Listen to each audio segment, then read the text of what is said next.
আসসালামু আলাইকুম।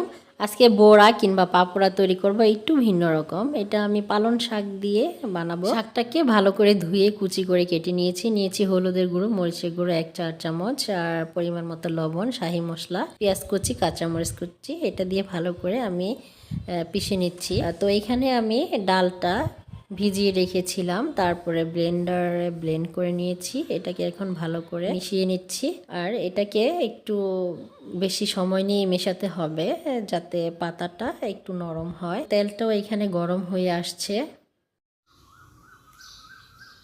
একটা একটা করে এখন দিয়ে এটাকে ভেজে নেব।